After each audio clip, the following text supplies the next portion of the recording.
Welcome to episode 60 of Anime and Us. I'm TJ. And I'm Sean. And it's the review show that reviews anime from A to Z. Sort of. So last week we were doing the numbers and symbols and we got categories. We got 91 days. Before we go any farther, go watch it. Don't listen anymore, just go watch it. Read the wiki piece. It's a Japanese anime television series set during the Prohibition era. The series follows Angelo Lagusa. Lagusa? Yeah, that's right. I really can pronounce it. And his quest to seek revenge against the Vanetti family. They put an Italian flair on it. Aired in 2016. Yep. Alright, premise. So he's a kid, and he's at his house with his mom and dad and his brother or sister, I can't remember. And then brother, he looks like a girl, but it's his brother. The leader of this mob house either died or something happened. It's pretty irrelevant because what's important is the Vanetti family took over, or a new head in the Vanetti family took over. That's sort of irrelevant. The point is there's a new guy in charge. The new guy wants to cut out loose ends, and his dad's a loose end for this new guy because his alliance, I think, was with the other guy that died. Mm-hmm. So they send some guys in to kill the family, and Angelo is hiding in a closet and then escapes after they kill his family. There's 3 people that come and attack him. Well, he was hiding in a closet with his little brother, but his little brother was an idiot. Ran out. Little kid, I get it. And he saw his opportunity and he got out the house and he ran, and then time skips till he's like 16, 17, 18, something like that. And then he's on this revenge plot to he gets a letter in the mail telling him who were the people that killed him. An anonymous letter. Yeah, who killed his family, because he didn't really know they were all in masks and stuff. So, and then the whole episode is him during Prohibition era trying 1928 in Illinois, close to Chicago. Yeah, trying to figure out who killed his family and kill them, essentially. At first, I actually thought the accents were a little annoying because they got some heavy Italian type, early 1900 accent. It was a little jarring at first, but it grew on you really quick. Yeah, it wasn't terrible as the accents. It's nothing that really... It's just a shock. Yeah. Because we didn't know what this was really when we started watching it. And then what? Why are they talking funky? Yeah.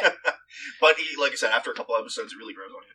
It felt weird, though, because this is supposed to take place in 1920s America during Prohibition, but it felt very Japanese. Well, yeah, I think that's just part of the problem of them not being in America. Right, no, I got you. Not knowing certain But things. even the setting felt a little Japanese. Yeah, I think it did too, yeah. Because it takes place mostly in like a backwater town, country town, but it felt like a Japanese town and everything else. Yes, it felt the tea and the type of stuff they would do. You know what I mean? Yeah, it definitely felt like that. I mean... And they tried to change things up a little bit. Like some of the meals they were eating were very Italian type things. Right. Like the lobster bisque soup. They tried... They And the one guy, the one boss that was like obsessed with lasagna.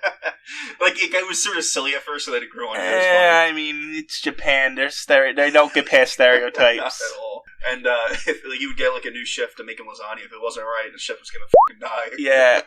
I mean, for what it was, it's actually not bad. It's well researched as far as it is. It's just they couldn't escape their Japanese tropes. Yeah, no, not at all. The one thing that's interesting is there's no love story for the main character at all. That's the only minor criticism I personally have for it, is that it would have been nice to have that in there because he makes a decision at the end and it could have helped him. It could have made his decision a little more impact, having a love arc, and he has to betray her to get to his end to kill the guy. I would argue that his relationship with the younger Vanetti brother is a love story. Well, brother type love story. But it's technically a love story. Yeah, I'll give you that. Yeah. Because, I mean, skipping right along here, right to the end, essentially, the brother is one of the 4 people who was there when his family died. He didn't kill anyone. His father and the 2... He was too chicken to pull the trigger. And 2 lieutenants did it. But the main character, what's his name?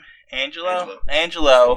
Yeah, he, Oh, Vincent's the guy that they sort of get this brotherly bond with. Right. So, but Angelo, it comes to really like the younger Vanetti brother, younger Vanetti son, and doesn't really want to kill him. Mm-hmm. So, even though he knows he's the traitor, he's the one that's been killing people and plotting against them. And they really build up that relationship throughout the entire... And it's pretty much vice versa for Angelo versus Vincent. Right. They sort of get that bond, and he doesn't really want to kill him. Right. So, obviously, Angelo finds out who these guys are, and he's going to infiltrate this gang. The Vanetti gang. Yeah, and does what needed to get, made and everything. Yeah, he does. Cool. He does everything, and it's honestly... He has to betray his friend, sort of, but his friend's in on it too. Elio, what's his name? His friend, the guy that makes the whiskey. All right, well, that's why... part of his way to get into the family was his friend Avilio makes whiskey. It's a really good whiskey. It's a really good whiskey that only takes a very small amount of time in a barrel to be good, which is... Right. If you know anything about whiskey, that's hard to do. And it's during Prohibition where, of course, liquor is not there. So there's a lot of money to be made. And at first he's not joining anyone. He wants nothing to do with the gangs because he pretty much was best friends with Angelo. And he was there. He was there that night when the family died. He just left a few minutes before everything went down. And then his family essentially adopted him and brought him in. So he's like, I'm not having anything to do with these gangs. And then Angelo reappears because he disappeared for a long time, and then says, we're going to sell this to the gangs. And he doesn't really want to, but he goes along with it. Right. And then, there's certain things that happen throughout the story, but Avilio, he's there for him. Yeah. And Angelo is... For all of him, he's a gangster. Oh, yeah. And Avilio is not. So there's that storyline that comes along, and Avilio ends up betraying the... He's trying to do what's right for his buddy. Right. And to take out the Venetti family in a different way. Right. He goes to another family and tries to betray him a bit. And so he betrays the Mafia, which forces Angelo to kill him as prove his loyalty. But he's willing. That's some friendship there, man. And he was like, "I'll kill me for this reason." That way you're no doubt about your allegiances. So I think the relationships in this really work, and I think a love story it might have made it worse. I don't think it would have made it worse. I think it would have distracted it. That's fair. So it's because there's not a love story, but there is a marriage between one family and one of the Chicago families. And one of the Chicago... The big mob boss type family. These guys are the Venetti family. They're kind of lower on the rung. It's almost like an arranged marriage so that, so that the family... ties and all that. So that because they're kind of losing this war, the Venettis. In the beginning, and then they're fighting a two-front war. The one against the big family in Chicago, a little bit, sort of, and then the one against the other family. I forget the name of it, but it's the one that Avilio tries to be a traitor. And I forget what I was gonna say. Overall, I really liked it. It's not perfect. No, not by any means. But I really, really did enjoy it. It's a fun anime. If you like this kind of genre, if you like mafia movies, if you like that, it's right up your alley. This is a mafia movie in anime form. So it's a longer mafia movie, and it's pretty solid throughout. It's definitely... Beginning, middle, end. I don't think there's any loose ends in it anywhere. You know what I mean? Yeah.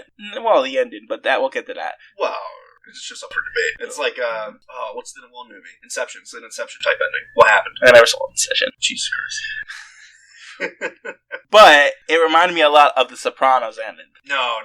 I mean, yeah, that open ending. So Sopranos ending, stuff was happening, and then the TV just turned off, and that's the end. Well, that's not. You don't know. You don't know. That's not. They kind of hinted at it earlier in that season. I mean, this is thematically, this Sopranos talks thematic with the 91 Days. So, earlier in that last season, they mentioned how when you die, everything goes silent, and then it goes black, and then in that last scene, everything goes silent, and then it goes black, implying that the main character was shot and killed. And that's kind of what this one almost comes to play, because at the end, it's just Angelo walking away succeeds. He takes everything away from the Venettis. Yeah, destroys the whole family. The only one left alive is Vincent. Yeah. So he didn't even kill them. He shot the Chicago family. Oh, I loved how that went down. Yeah. So everyone's together. He's killed a couple people so far, and everyone's together at this opera house. And you think, a bunch of things happen, but you think he's going to go kill the head of the family. And the head of the Venetti family, well, actually, it's not the head.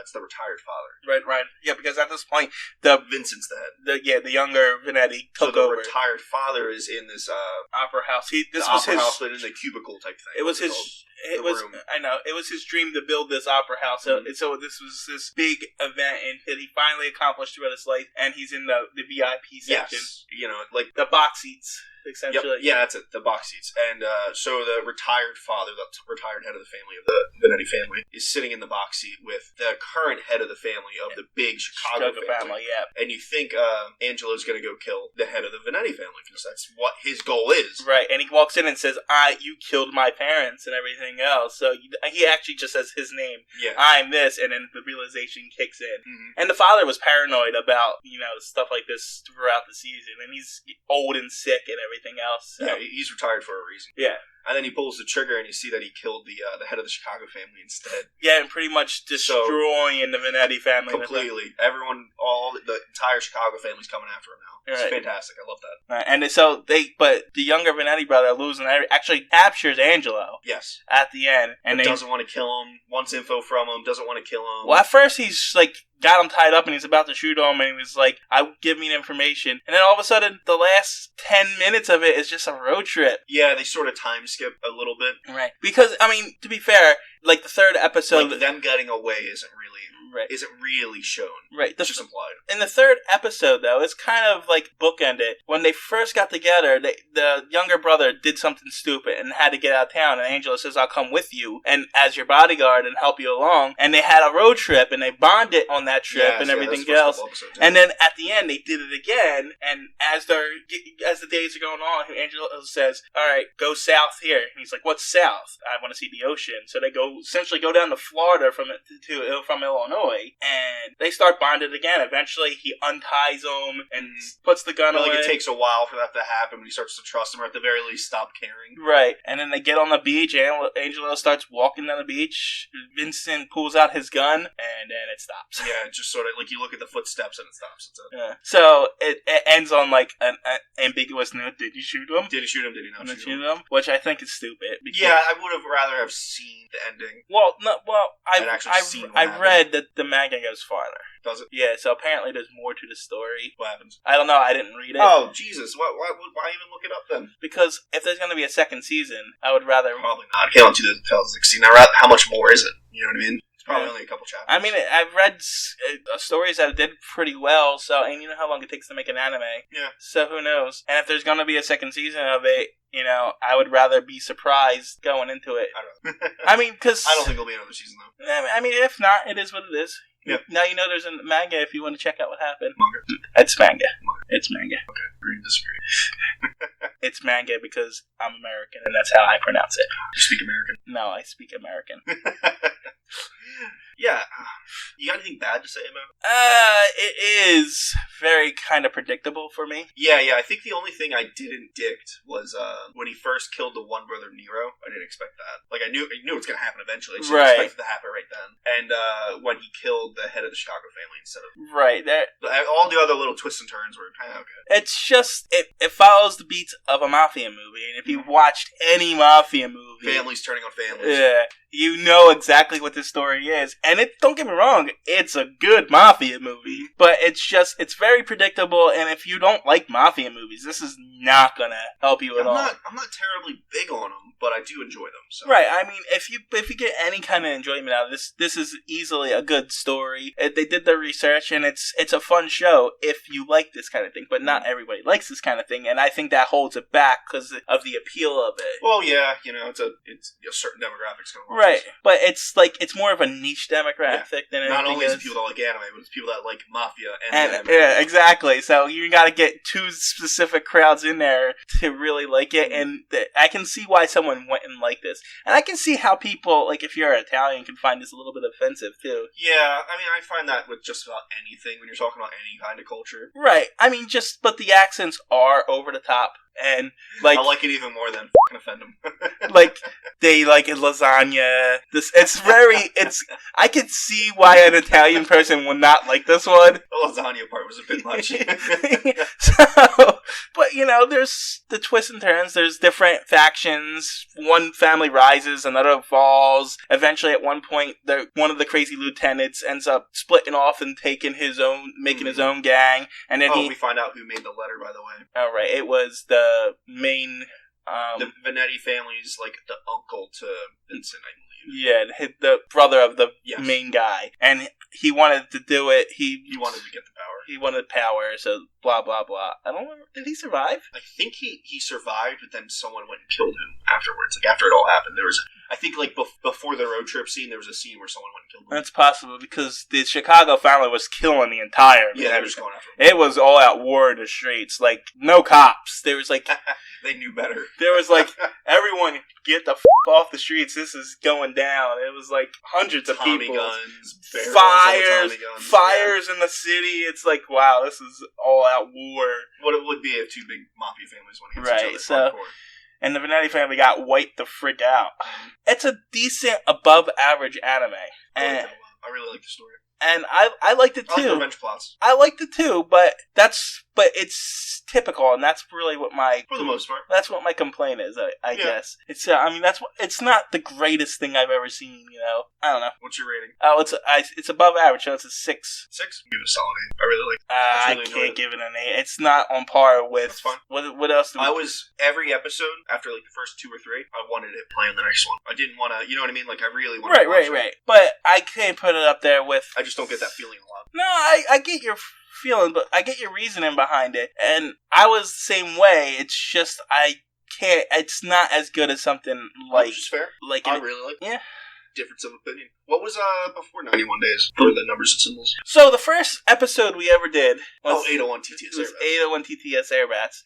And then Dot Hack. Dot Hack. Oh, I'd rather watch this again. Not that Dot Hack was terrible, but I'd rather watch this one is shorter. Yeah, I think that's a big factor too. Yeah, you got 12 episodes versus 25. It was shorter, and it wasn't slow by any means, which I know you ate. But even I'm a big fan of Dot Hack, but I would probably watch this again over Dot Hack, and then of course 801's at the bottom. So that's the first, second, third, So it's I think we agree on the order. So normally we would spin the wheel, but I'm using my pick your choice. I don't remember what it was. It's a pick for Attack on Titan. I love it. I've seen the first season. I've seen most of the second season, but because it was coming, the second season was coming out as I was watching, and I kind of get tired watching stuff week to week, so I just wait, and then I didn't wait at all, and then the third season came out this summer. Going into this, I didn't see any of it, and I avoided it on purpose. One, because it has giant monsters, which I hate giant monsters. Hate freaking giant monsters.